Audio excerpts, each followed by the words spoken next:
think it's gonna reach its limit. I think. Is it? Hello guys, welcome back to another video. Back to another video. Today we're gonna be watching Denis daily videos. I have to do this quick because since my level is gonna be rich size, so let's do this. Let's get started.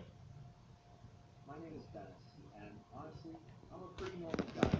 This won't be a story of how I dealt with extreme hardships or how I I have to go closer. situation, but rather a story of discovering my own me so far. So let's get into it. I was born on June 5th, 1996 in Canada. More specifically in Alberta, and even more specifically in the city of Edmonton. At the time, I was the youngest in the family, and before me was my brother, who is 2 years older than me. My mom and dad both immigrated from Ukraine, so they spoke both Russian and English to us. My parents didn't have much money, but we were getting by just fine. When I was about 3, we moved to Nashville, Tennessee. My mom was working, so my brother and I attended a preschool. This is where I had my very first memory.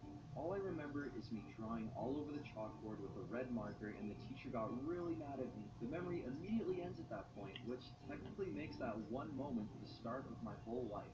When I was 4, my dad got a job as a math professor at the University of Manitoba in Winnipeg, which is back in Canada. We got a house there, and I started going to kindergarten. This is where my story truly begins. I made friends with this one kid who didn't talk, like, at all. Everyone thought there was something wrong with him, but one day we were playing in the sandbox and he started talking out of nowhere. After that, we became best friends. Right from the get-go, I was extremely creative. Throughout kindergarten and grade 1, I would draw dozens of comic books. My teachers were really impressed with them and even asked me to share them with the whole class. About once a week, I would have a new comic book made, and the entire class would come sit on the floor, and I would read out loud and show them every single page. There was even a little box in the class that had all my books for kids to come and read one whenever they'd like. Eventually, though, kids became too cool to read my comic books, so I stopped making them. My whole life, up until very recently, has just been me trying to fit in. I've always had an obsession with being cool and fitting in, and I would do things that weren't really me. Because of that, I became a pretty bad kid. I was constantly getting into trouble and given detention almost every week. When I was in second grade, every day at lunchtime, there was a milk stand where kids would trade milk tickets that they bought from the school for little cartons of chocolate milk.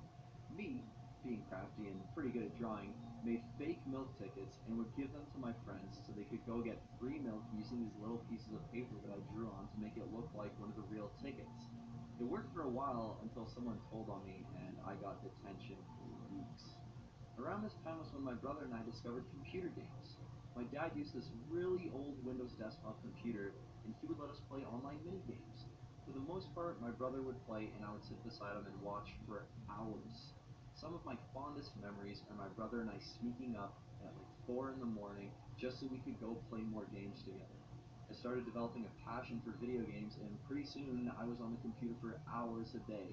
It was around this point where I realized that one day I myself wanted to make video games. When I was about 10 years old, I lost pretty much all my friends from elementary school. There was no specific reason. They ended up becoming the popular kids, and I still had my best friend. We met a couple other kids that were a lot like us, and we all stuck by each other. Throughout the next few years, I was really quiet and kept to myself, and so did my friends.